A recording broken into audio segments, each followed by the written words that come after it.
ici Cliff Kent et on se retrouve pour un nouvel à chaud sur le Joker de Todd Phillips. Les psychopathes, j'ai l'impression que ce sont des personnes qui tendent à gagner de plus en plus d'empathie vis-à-vis de nous, spectateurs, de par le fait la diffusion de, je pense notamment à la série Manhunter, mais il y en a certainement d'autres, je suis pas très sérivore, qui tendent à nous faire gagner un peu d'empathie envers ces personnes qui font des actes inhumains. Et pourquoi est-ce qu'on peut les aimer ? Parce que ce sont des personnes qui du coup transgressent les règles, et nous on n'a qu'une seule envie, c'est justement de tenter de les transgresser.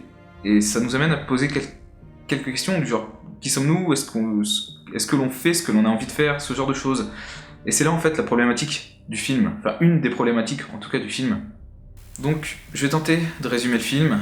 Donc ça parle de Arthur Fleck, qui est un Gothamien, à qui du coup rien ne sourit, il perd son job, il n'a pas de meuf, il vit chez sa mère, il a toujours cru que dans sa vie, le but qu'il a c'est de faire rire les gens, mais il en croit à certains problèmes. Il a soit ses problèmes dans la vie, des problèmes de société, des problèmes d'ordre sociaux, mais il a aussi des problèmes d'ordre maladif, d'ordre de la santé. Du coup, il a une sorte de retard un peu mental. Il a un handicap qui le fait rire à des moments qui ne sont pas forcément opportuns pour les gens. Enfin, en tout cas, il rigole, mais on sait jamais pourquoi.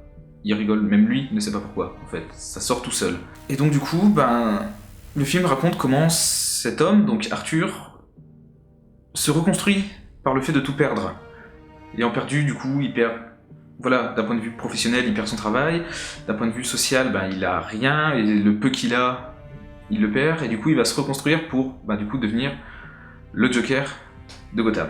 Le Joker, aussi étrange peut-être que cela puisse paraître, c'est le méchant, c'est le personnage fictif méchant, je pense, le plus aimé, peut-être pas du monde, mais en tout cas des gens, puisque en fait, ça ne reste qu'un humain. À chaque fois qu'il se bat donc contre Batman, on a toujours cette sensation, moi personnellement, j'ai toujours cette sensation, j'aimerais qu'il gagne, justement, pour voir comment peut tourner le monde si le Joker gagne.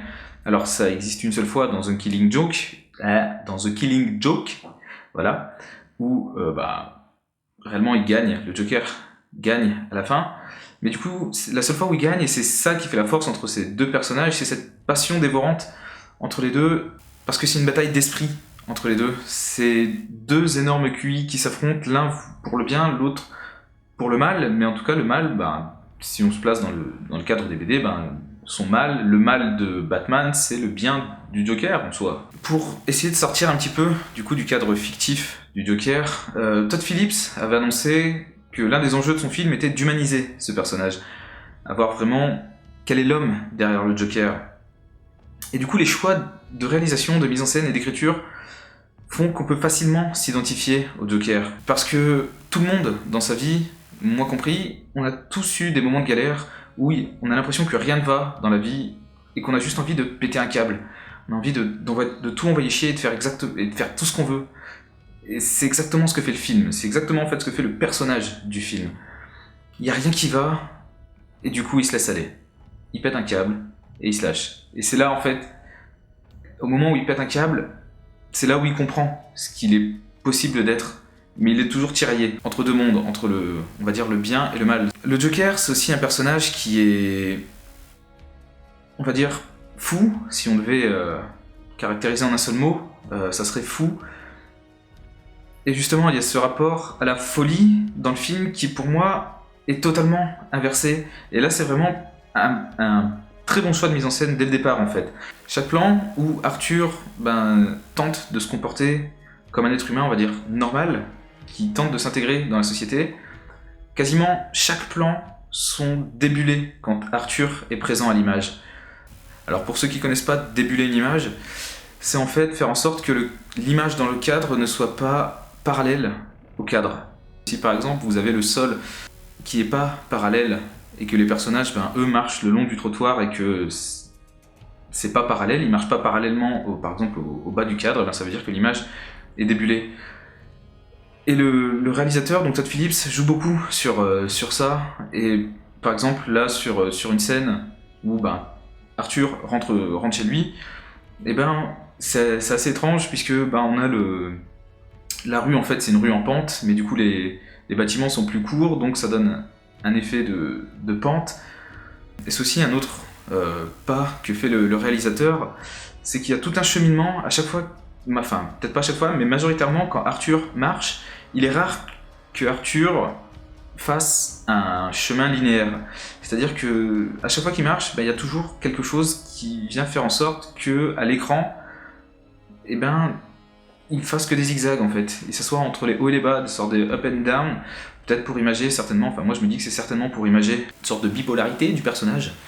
Et du coup, il y a deux scènes qui m'ont marqué sur le fait que le personnage, les mouvements du personnage dans le champ ne soient pas forcément linéaires et qui montrent un petit peu donc ce que je viens de dire, le fait que le personnage joue entre up and down psychologique. La première, c'est, petit spoiler, quand il perd son travail. Donc il se barre, enfin il fait des trucs, ensuite il s'en va, et pour partir, en fait, on a un plan fixe sur un escalier, et du coup, Arthur descend, et avant de sortir, en fait, donc il ouvre une porte pour du coup sortir, et en fait, il y a une énorme lumière qui émane de la porte. Il s'en va, il claque la porte, enfin la porte se claque, et la photo reste encore 2-3 secondes comme ça, une sorte de non-retour, et le fait qu'il descende les escaliers surtout, en gros, ça donne une sorte d'impression métaphorique sur la lumière vers une libération. On a tous en tête, je pense, ce fait que un tunnel noir avec de la lumière au bout, une sorte de libération dès qu'on voit la lumière au bout du tunnel. Et c'est exactement l'impression que ça donne à ce niveau-là, sauf que quand on voit la lumière d'un tunnel, souvent d'un point de vue biblique, même c'est pas souvent, c'est normalement d'un point de vue biblique, la lumière au bout du tunnel correspond à une ascension vers le paradis.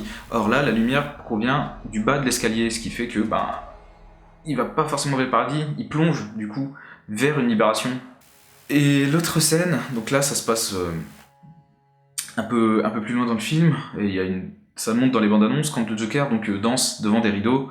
On ouvre les rideaux pour qu'il rentre en scène, et du coup il va rentrer en scène, et là du coup on a encore cette lumière qui apparaît, donc qui émane de l'autre côté du rideau, et on voit Arthur, le Joker de dos.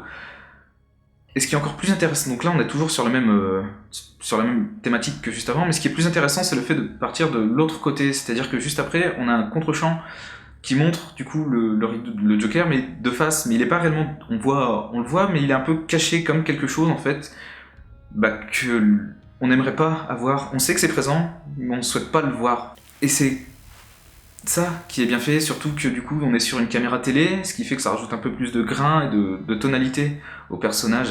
Et donc voilà, il y a vraiment un sens métaphorique de la libération, un sens métaphorique, un sens biblique de la libération de l'homme sur, c'est ça, sa liberté, sa condition humaine, sa condition en tant qu'homme, sa condition mentale, ce qu'il veut faire, ce qu'il est prêt à faire pour être lui-même. Après, comment ne pas parler du Joker sans parler du rire?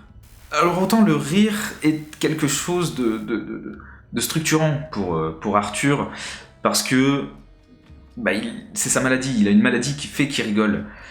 Donc c'est comme ça que c'est justifié, en tout cas il tend une carte qui dit « je suis handicapé, je rigole, désolé ». Pour Arthur, c'est comme ça, mais pour le Arthur social, j'ai envie de dire.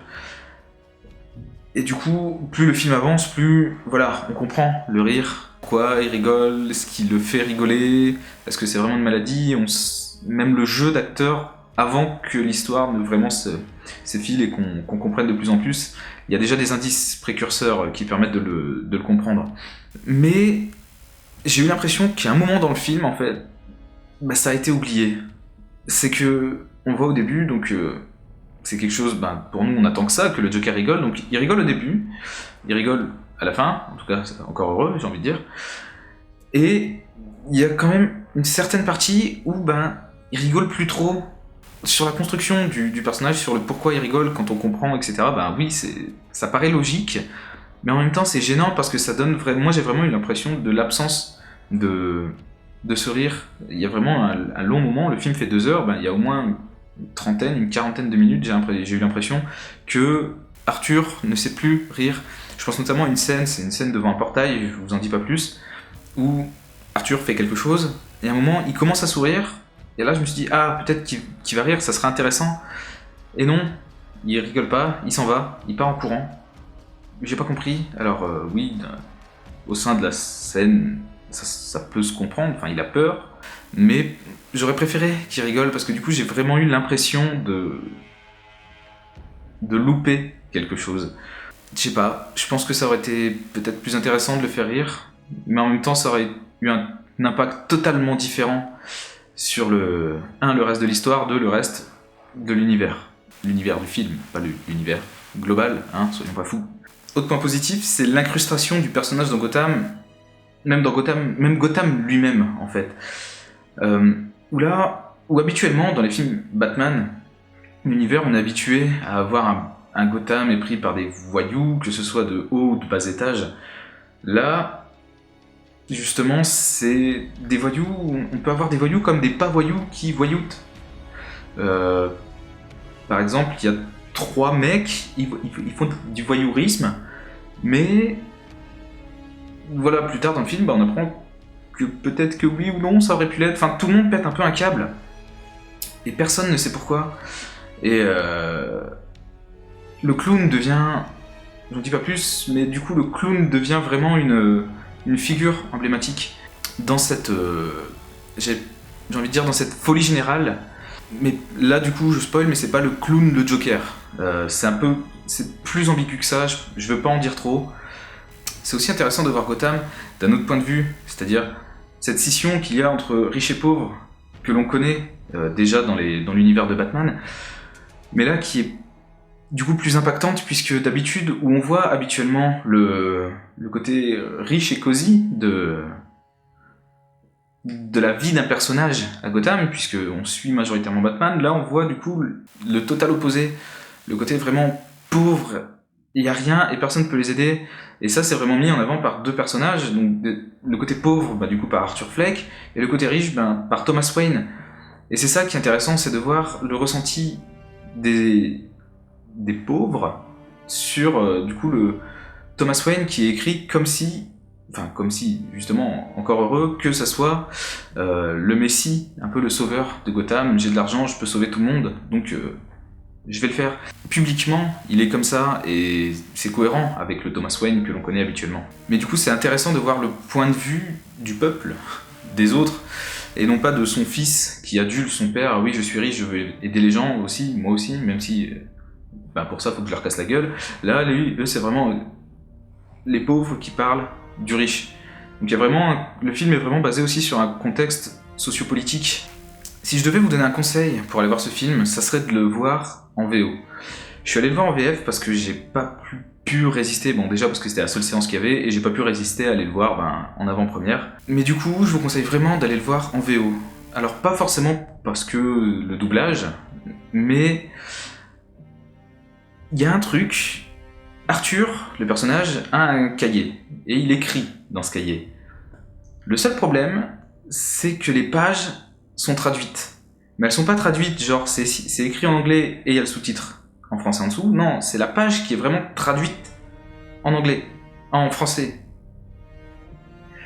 Et c'est gênant, parce que ça sort un peu du truc, on sait que Gotham, c'est pas en France. Enfin, moi je sais que j'ai jamais vu le panneau Gotham, en tout cas en France. Et du coup, ça sort vraiment du truc, sachant que les journaux sont écrits en anglais. On voit les titres des journaux, c'est écrit en anglais, et c'est traduit en sous-titres, du coup, en dessous en français. Pareil pour l'asile d'Arkham, c'est marqué Arkham State Asylum, ou Hospital, je crois. Du coup, c'est en anglais. Quitte à aller jusqu'au bout, faites tout en anglais, en français. Oh là là, putain, je me perds. Faites tout en français. Et à un moment, il y a une scène où Arthur écrit dans son cahier. Et du coup, là, c'est peut-être le vrai seul moment mal fait du film où il écrit mais en français et on voit clairement que la feuille, c'est pas la vraie, que la main, elle est détourée à la main, du coup. Donc on voit le contour.